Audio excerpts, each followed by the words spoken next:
नमस्कार, मी सीमाज किचनमध्ये तुम्हा सर्वांचे खूप खूप स्वागत आहे. मित्रांनो, आज आपण पाडवा स्पेशल थाळी बनवलेली आहे. बऱ्याच लोकांना प्रश्न पडतो की थाळी म्हणलं की काय काय बनवावं लागेल. तर यामध्ये आजची आपण अगदी झटपट बनणारी थाळी आहे. साधी सिंपल अशा रेसिपी आहेत. आपण याच्यामध्ये व्हेज कोरमा बनवलेला आहे, डाळ आहे, 2 प्रकारचे श्रीखंड बनवलेले आहेत, मसाले भात आहे, रायता आहे, ताक आहे, कारण उन्हाळा सुरू आहे त्यामुळे ताक वगैरे आहे, भजी केलेली आहेत आणि पुरांसोबत कोणती भाजी करावी हा सुद्धा प्रश्न पडतो. यासाठीच आजची ही स्पेशल थाळी आहे. चला तर मग वेळ न दवडता आपण रेसिपीला सुरुवात करूया, कारण बरेचसे पदार्थ आहेत ते आपल्याला या थाळीसाठी बनवायचे आहेत. याच्यामध्ये आपण स्पेशल म्हणजे कैरीची चटणी देखील केलेली आहे. मस्त अशी कैरीची चटणी लागते आणि चैत्र पाडवा म्हणजे खूपच छान, सगळ्या कैरी वगैरे नवीन आलेली असते आणि पाडवा हा सण तर मराठी सण आहे. खूपच छान, अगदी आनंदी आनंद आणि नवीन वर्ष सर्वात महत्त्वाचं म्हणजे मराठी नवीन वर्ष सुरू होतं. मग चला तर आपल्या थाळीला आपण सुरुवात करूया. तसेच ही थाळी आवडली तर व्हिडिओला नक्की लाईक करा, शेअर करा, सबस्क्राईब करा. चला मग रेसिपीला सुरुवात करूया. सर्वात आधी आपण हे तांदूळ भिजवून घेतलेले आहेत. इथे मी 1 कप तांदूळ घेतलेला आहे. मसाले भात बनवत आहोत आणि रेसिपी म्हणले की, थाळी म्हणलं की बरेचसे पदार्थ बनवायचे असतात. यासाठीच पटपट अशा आपण थाळीसाठी सगळी तयारी आधीच करून ठेवलेली आहे. त्यामुळे सगळ्या पटपट अशा रेसिपी आपण बनवून घेऊया. सुरुवातीला इथे आपण कुकरमध्ये मसाला भात बनवतो. त्यासाठी याच्यामध्ये तूप घालून घेतलेले आहे 2 टेबलस्पून. त्याच्यामध्ये तमालपत्री, 1 वेलदोडा, 1 लवंग, दालचिनी आणि 1 स्टार फूल असं घालून घेतलेलं आहे. ते थोडंसं छान ते या तुपामध्ये परतवून घेऊया आणि यामध्येच आपण 1 मध्यम आकाराचा कांदा घालून घेऊया.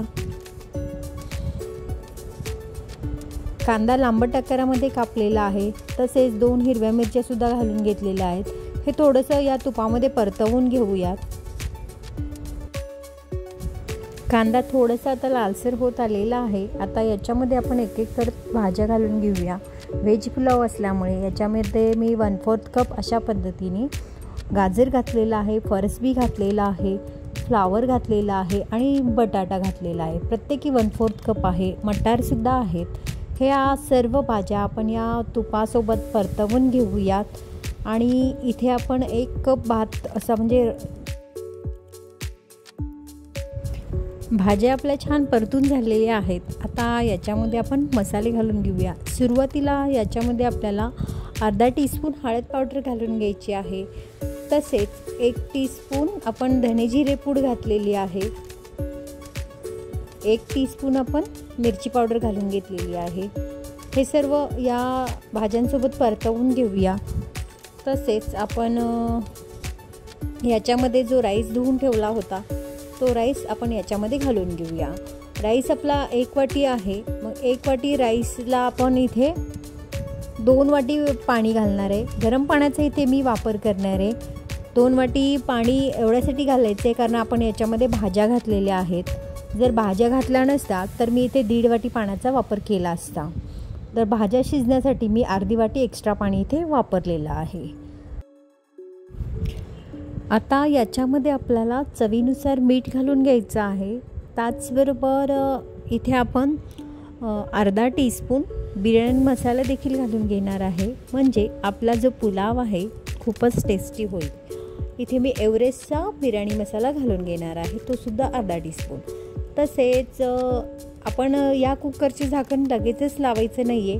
पूर्णपणे म्हणजे अगदी थोडंसं पाणी ज्यावेळी राहील त्यावेळी आपण या कुकरचे झाकण लावून घ्यायचे, म्हणजे जो आपला राईस आहे तो एकदम सुटसुटीत होईल. आता पहा, एकदम थोडंसं असं पाणी राहिलेलं आहे.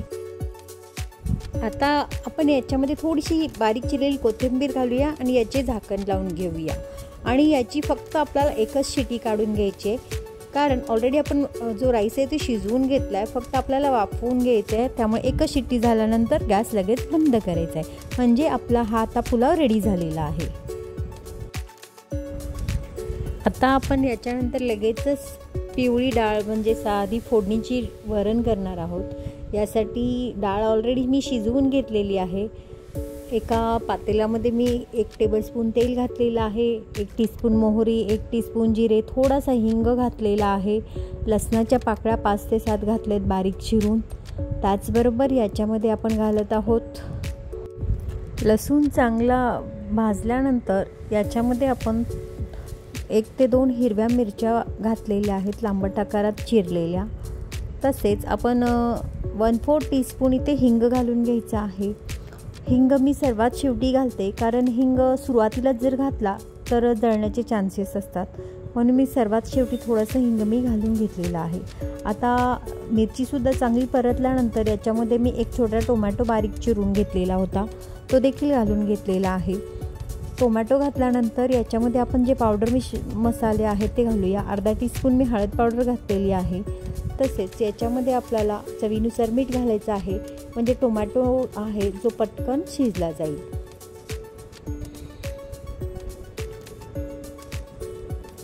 याच्यामध्ये आता आपण अर्धा टीस्पून धने जिरे पूड घालून घेऊयात.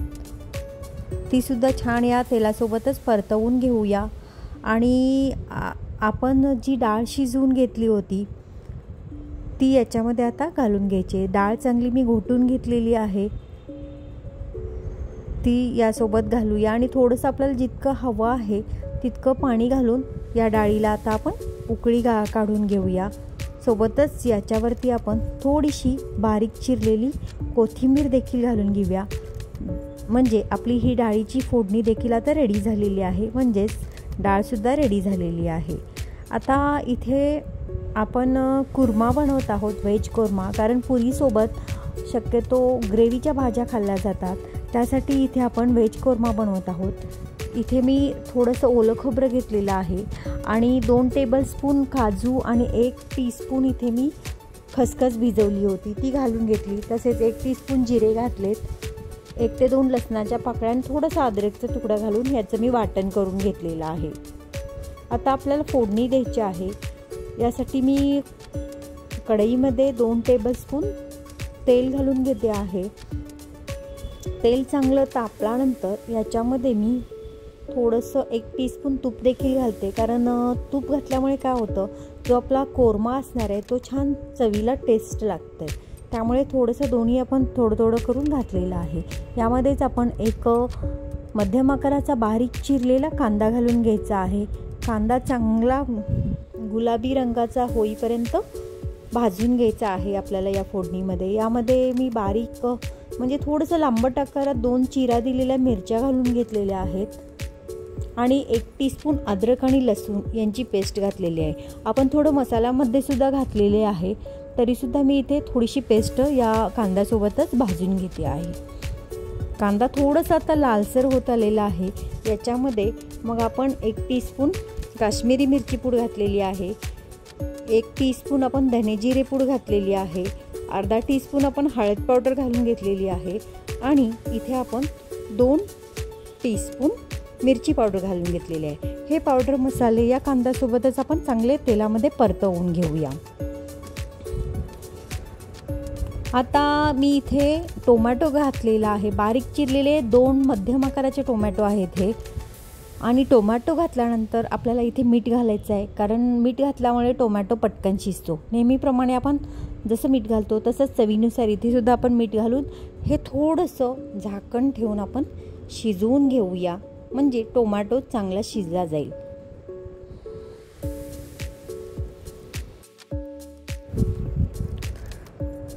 पहा, मस्त असा टोमॅटो नरम झालेला आहे, साईडनी तेलसुद्धा सुटायला चालू झालेलं आहे. आता आपण जे वाटण बनवलं होतं ते वाटण याच्यामध्ये घालून घेऊया आणि ते वाटणसुद्धा असंच पूर्णपणे अगदी तेल सुटेपर्यंत आपल्याला हे छान परतवून घ्यायचं आहे. आता आपण याच्यावर थोडीशी झाकण ठेवून मंद आचेवर ठेवून देऊया. असंच अधूनमधून हलवायचं आहे, कारण आपण याच्यामध्ये काजूचा वापर केलेला आहे आणि त्यामुळे ते जळू शकतं मसाला.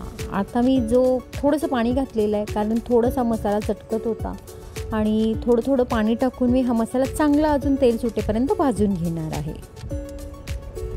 पहा, आता साईडनी कलरसुद्धा चेंज व्हायला लागलेला आहे मसाल्याचा आणि तेलसुद्धा सुटत आलेलं आहे. मसाला चांगल्या प्रकारे आपला भाजला गेला आहे. आता याच्यामध्ये मी ज्या भाज्या आहेत कोरमासाठी, त्यामध्ये गाजर आहे, फ्लावर आहे, फरसबी, मटार, बटाटा या सर्व भाज्या मी थोड्याशा वाफवून घेतल्यात. कारण कोरमा शिजायला बराच वेळ लागेल, त्याच्यापेक्षा आपण थोडंसं जर वाफवून घेतल्या भाज्या तर हा मसाला परतल्यानंतर 1 ते 2 फक्त 10 मिनटं जरी तुम्ही झाकून ठेवलात तर खूप पटकन भाजी तयार होते. आता मी मसाला धुवून थोडंसं पाणीसुद्धा घातलं, या भाज्यासुद्धा घातला आणि थोडा वेळ झाकण ठेवून 10 ते 15 मिनिट असं मी शिजवून घेते आहे.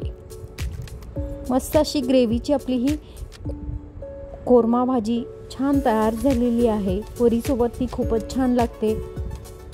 दरवेळेसच ते छोले बटाटा खाण्यापेक्षा अशा पद्धतीची जर तुम्ही पुरीसोबत भाजी केली तर खूपच छान. भाजी आपली रेडी आहे. त्याच्यावर आपण थोडीशी बारीक चिरलेली कोथिंबीर घालून घेऊया आणि ही भाजी आता साईडला ठेवून देऊया. आता मी इथे कढई घेतलेली आहे. कढईमध्ये अजून एक भाजी म्हणजे थोडंसं आता ग्रेव्हीची एक भाजी आपण बनवली, तर ड्राय भाजी म्हणजे थोडीशी सुकी अजून एक भाजी बनवायची होती मला, म्हणून मी इथे तेल तापवलं. 1-2 टेबलस्पून तेल घातलं होतं. त्याच्यामध्ये मी मोहरी घातलेली आहे. मोहरी चांगली तडतडल्यानंतर याच्यामध्ये 1 टीस्पून मी जिरे घालून घेतलेले आहे. जिरे तडतडल्यानंतर याच्यामध्ये अर्धा टीस्पून हळद पावडर, 1 टीस्पून मिरची पावडर आणि बटाट्याचे असे लांबट आकारात मी काप करून घेतलेले आहेत. ते आपण याच्यामध्ये घालून वाफेवर ही भाजी शिजवायची.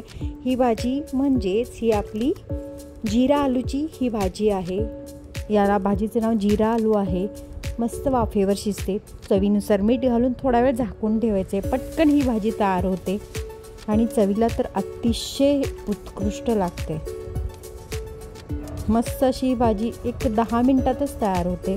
तुम्हाला सुद्धा आवडेल, तुम्ही सुद्धा नक्की करून पहा. आता ही भाजी देखील थोडा वेळ 5 मिनिट आपण झाकून ठेवून शिजवून घेऊया. या भाजीमध्ये आपल्याला पाणी अजिबात घालायचं नाही, फक्त वाफेवरच अधूनमधून हलवत आपण भाजी शिजवून घ्यायची. भाजी तयार आहे. कोथिंबीरसुद्धा आपण घालून घातलेली आहे. आता आपण इथे मी कैरीची चटणी करते. यासाठी कैरी बारीक चिरून घेतलेली आहे.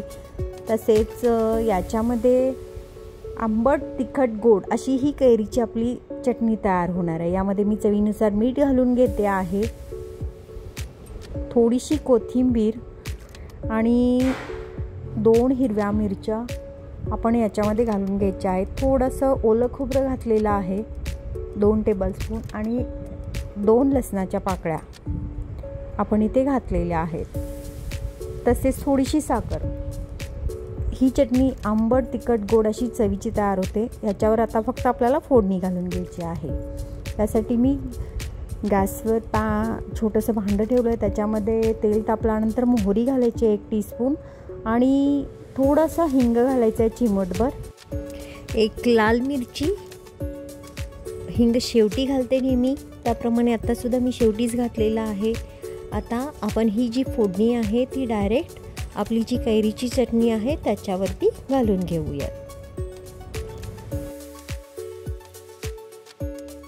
मस्त अशी चटपटी आंबट तिखट गोड अशी चविष्ट असणारी आपली कैरीची चटणी तयार झालेली आहे. मिक्स करून घेऊया थोडीशी फोडणी.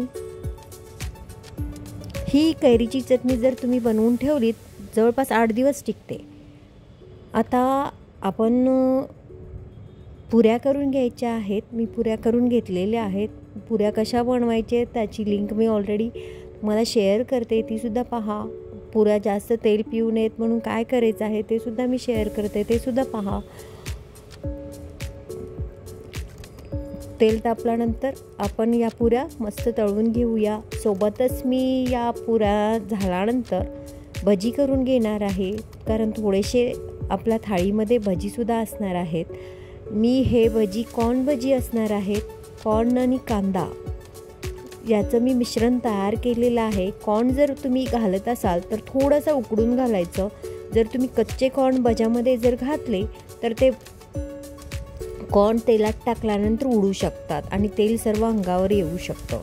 त्यामुळे मी कॉर्न थोडेसे उकडून घालते. जर कच्चे कॉर्न जर तुम्हाला घालायचे असतील भज्यांमध्ये तर थोडेसे ते मिक्सरमध्ये स्मॅश करून घ्यायचे आणि ते कॉर्न तुम्ही इथे वापरू शकता. भज्यांचं पीठ आपलं रेडी झालेलं आहे. पुऱ्यासुद्धा तळून झालेल्या आहेत. आता हे तेल तापलेलं आहे. याच तेलामध्ये आपण भजीसुद्धा पटकन तळून घेऊयात. भज्यांसाठी जर मिश्रण म्हणत असाल तर म्हणजे लांबट आकाराचा बारीक कांदा चिरून घेतलेला आहे. त्यामध्ये उकडलेले थोडेसे मक्याचे दाणे घातले, तिखट, मीठ, थोडासा सोडा घातलेला आहे, बेसन आहे. मस्त असे हे भजी खूप चवीला टेस्टी लागतात आणि पटकन तयार होणारे आहेत. कशी वाटली माझी आजची थाळीची रेसिपी तुम्हाला? कारण थाळीची रेसिपी जर बनवायची असेल तर बरेच प्रकार बनवावे सुद्धा लागतात, शिवाय पूर्ण तयारी करावी लागते. आणि तुम्ही म्हणाल 10 मिनिटात फक्त एवढं तयार होऊ शकतं, तर या संपूर्ण तयारी मागे खूप मेहनत असते. त्यासाठी तुम्ही फक्त आमच्या या मेहनतीला चांगली दाद देण्यासाठी फक्त एक लाईक करा आणि रेसिपी आवडली असेल तर नक्कीच शेअर करा आणि सबस्क्राईब केले नसेल तर सबस्क्राईब देखील करा. आणि रेसिपीबद्दल काही कमेंट असतील त्या कमेंटसुद्धा तुम्ही माझ्या कमेंट बॉक्समध्ये टाकू शकता. आता आपली ही थाळीची संपूर्ण रेसिपी तयार झालेली आहे. या थाळीमधील जे श्रीखंड आहे त्याची रेसिपी मी ऑलरेडी अपलोड केलेली आहे. त्याची लिंक मी सोबत शेअर करते, तीसुद्धा पहा. मस्त अशी ही आपली थाळी तयार आहे. तुम्हीसुद्धा अशा पद्धतीचा नक्की बेत करा आणि या गुढीपाडव्याला नक्कीच ही रेसिपी ट्राय करा. त्याचबरोबर आपण पुन्हा भेटूया अशाच एखाद्या मस्त रेसिपीसोबत. तोपर्यंत स्वस्त खा, मस्त रहा, नेहमीच आनंदी रहा. तुम्ही माझी रेसिपी अगदी वेळात वेळ काढून पाहिल्याबद्दल तुमचे मनापासून आभार. धन्यवाद. यापुढील आपली अजून एक थाळी असणार आहे, ती पोळ्यांसोबत. तीसुद्धा पाहायला नक्की विसरू नका. धन्यवाद.